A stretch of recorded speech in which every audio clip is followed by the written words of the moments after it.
Special Report. I'm Tony DeCopel in New York, where a jury has reached a verdict in the sex trafficking trial of Sean Diddy Combs. The verdict is in. After 14 hours of deliberation, a jury of 8 men and 4 women who spent nearly 7 weeks listening to over 30 witnesses decided the fate of Sean Diddy Combs. On count 1, the racketeering conspiracy charge, Sean Combs has been found not guilty. Not guilty. Verdict, it means somebody changed their mind, or some of these jurors, talked with each other and came around. He wasn't just a hip-hop mogul. He was the biggest artist in the world. I don't really play by the rules. I'm a bad boy. Diddy, Puff Daddy, love, everything, baby! This was... Picture this, the Met Gala, the most glamorous night in fashion. Diamonds glitter, cameras flash, celebrities float past like royalty. But behind a locked bathroom door, a different scene unfolds. One not meant for the cameras. A scene so disturbing, years later, it would be whispered in courtrooms and in hushed corners of Hollywood. And here's the kicker, other A-listers may have been just feet away. Today, we're unpacking the explosive P. Diddy trial. From shocking new testimonies to the infamous 2018 Met Gala bathroom allegations to years of abuse Cassie says she endured. We're going deep because this isn't just another celebrity scandal. This is a story about power, silence, and the ugly side of fame. A whole decade of violence, fear, freak-offs, humiliation, and control. And that very night, word is that Diddy beat her in the Met Gala bathroom. And worse, other celebs allegedly saw it and looked the other way. Now, after taking the stand in D's criminal trial, 9 months pregnant no less, Cassie is finally telling the truth. And it's so much worse than anybody ever imagined. Here's the reality. In 2018, P. Diddy wasn't under investigation. He wasn't being cross-examined. He was a kingmaker. He could launch your career or crush it. And Hollywood has a long history of turning a blind eye when the abuser signs the checks. Just ask the survivors of Harvey Weinstein. People didn't know, until suddenly, everyone knew. Think about it, would a star fresh off their breakout role risk being blacklisted over something they didn't see? Especially if the man in question had billions, lawyers on speed dial, and friends in every high place? In an industry where access is currency, silence is the safest investment.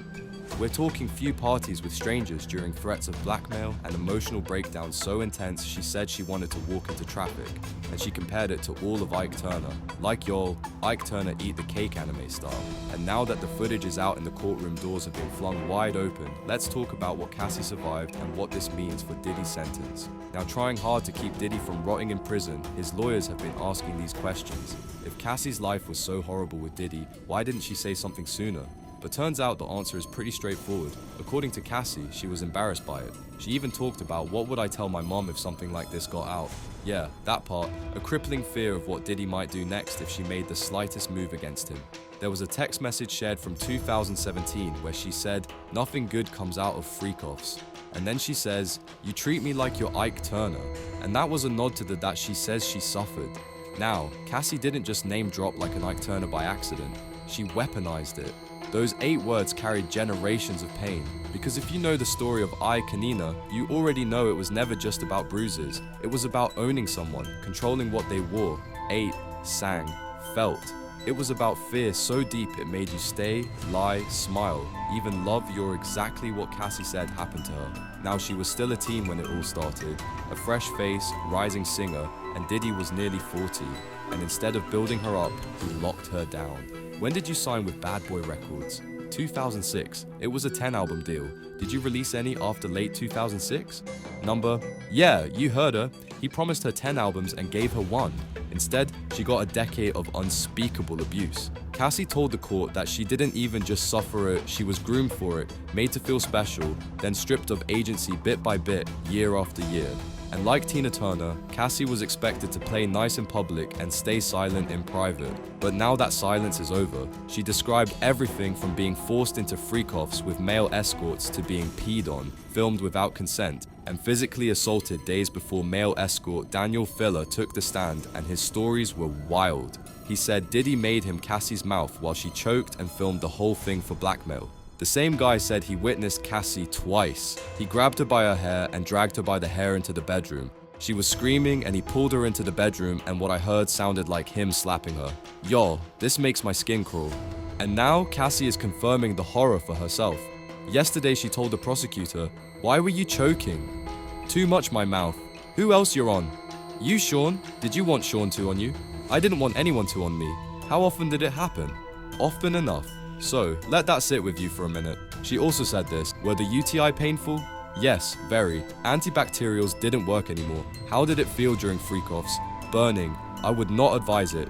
And she wasn't just made to participate, she was allegedly filmed, recorded, and threatened with blackmail if she ever stepped out of line. One time I was dating someone else and he threatened to release the freak-off videos. I'd have to answer to my mother. It's horrible and disgusting. No one should do that to anyone. What did Sean say the impact would be? Shame. So when people started to revisit that Megala footage, it wasn't just curiosity, it was horror because the pieces started to snap into place. The stiff body language, the controlled speech, the way Diddy hovered behind her in that footage, laughing along but watching. And then there was that time after the carpet, but nobody saw on the live stream. According to whispers amplified by the courtroom testimony and insider tips, Cassie was beaten in a private bathroom that night, and she wasn't alone. Other celebrities were allegedly in the vicinity, maybe even in the room, and whether they heard the thuds, the shouts, or saw her come out shaken, nobody said a word. Because back in 2018, Diddy wasn't on trial, he was still untouchable. He was Puff, brother Love P. Diddy, a mogul, the man who could make or break a career with the one phone call. And Cassie was just another artist who got lucky by dating the boss. At least that's how people saw it. But anyways, she was living in hell. And this was the moment at the Met Gala, and it was a pretty perfect snapshot of what Cassie says she lived through for a full decade. A glamorous mask hiding bruises and trauma under Couture's partner, accepted by everyone because he wrote those checks, and a room full of powerful people who knew and still said, that's none of my business. Cassie kept showing up, but she was dying inside. There was a time I couldn't take the pain and I tried to walk out in traffic. She testified that Diddy would throw her up against walls, stomp on her face, drag her across hotel floors, and at one point she was allegedly thrown across a patio furniture after being dangled off a balcony. And it wasn't just her word, the world saw proof. This hotel surveillance video from 2016 dropped. Allegedly shows Combs' then girlfriend Cassie Ventura in a hallway. A now settled lawsuit filed by Ventura claimed that she was trying to leave the hotel after a drunken Combs punched her. The video appears to show Combs chasing her down the hall, throwing her to the ground, and then repeatedly kicking her. Rumors flew and people were outraged, but Diddy's team, as always, stayed quiet. No charges, no consequences. But now that same video was played in full, all 15 minutes in the Manhattan federal courtroom. For the third day in a row, jurors watched hotel surveillance of Diddy Cassie. The full unedited 15-minute version was injured as evidence and shows moments we hadn't seen before. Cassie barefoot in a dark hoodie waiting for the elevator and using the hotel phone. And this security director responding to the attack took these pictures of the aftermath, broken vases and marks on the wall. And according to journalists inside, the room was silent because the edited version we'd all seen before was a light work. It was nothing compared to what they saw. The unedited footage revealed what Cassie said happened right before and after, that she was trying to escape, that the attack was the aftermath of a freak-off gone wrong, that she was calling the front desk barefoot and desperate trying to find help. And that Diddy followed her, dragged her back, and allegedly destroyed the hotel room in the process. The jury didn't just watch the attack, they held the evidence. The federal agents brought out the money, the baby oil. Everything Cassie said was a part of the freak-off setup, confirmed by items recovered in D's hotel room the night he was arrested. So, the federal agent who helped coordinate the search of Shan Cole's hotel room, she's the one that held up $9,000 in cash, kind of fanned it like a deck of cards for the jury to see. She also testified that there was ketamine and MDMA found in Cole's hotel room, and other well kinds of supplies that Cassie Venture said he would stock for free. And after the prosecution asked the one question that shut the room down, did he beat you during freak-offs? Cassie's eyes brimming said yes. So now we're not just talking about allegations, we're talking about surveillance footage, witness testimony, federal raids, visible injuries, and a survivor willing to risk it all for her peace. Diddy's ex Cassie Ventura, who is 9 months pregnant, was on the stand for the second day in a row. The jury was shown photos of past injuries. And yet, it took this long for the world to believe her. Which brings us to the real question everybody knew. But why did they stay quiet? Y'all, Cassie wasn't locked in some basement. She was on a red carpet in VIP booths. Seabot front row at fashion shows and walking hand-in-hand with Diddy at the Mela, the Grammys, the BET Awards, you name it. She was being A the whole time. And none of these celebs, these powerful, connected, opinionated people, did a dang thing.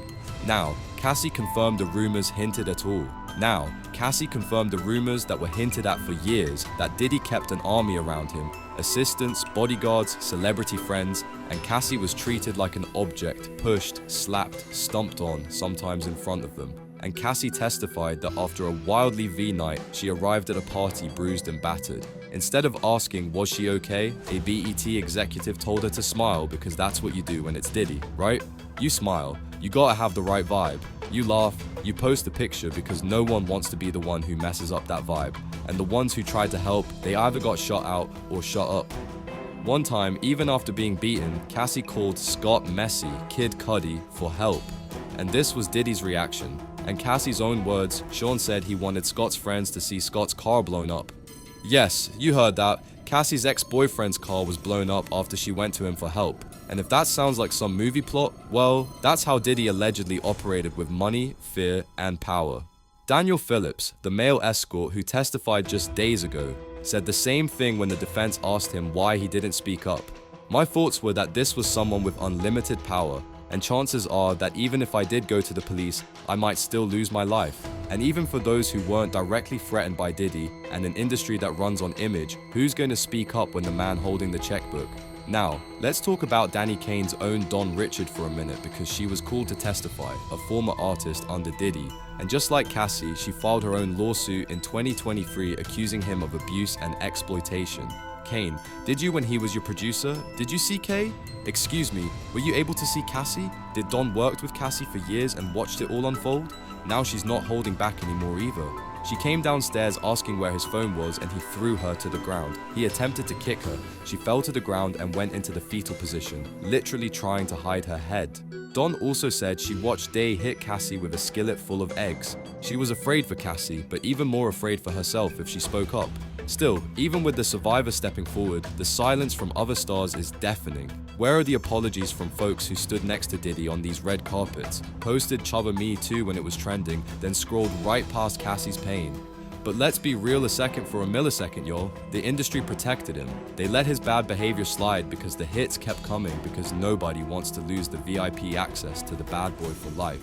And Cassie was young and beautiful, a kept woman in their eyes. They didn't see if they saw privilege. But even now, after the tapes, the photos, the 15-minute hotel surveillance video, the silence continues.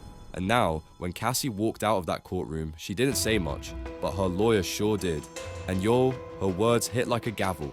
It's been extremely challenging, but also remarkably empowering and healing for me. I hope that my testimony has given strength and a voice to other survivors and can help others who have suffered to speak up and also heal from and fear. For me, the more I heal, the more I can remember. And the more I can remember, the more I will never forget. And ain't just a press release, that's a mission statement.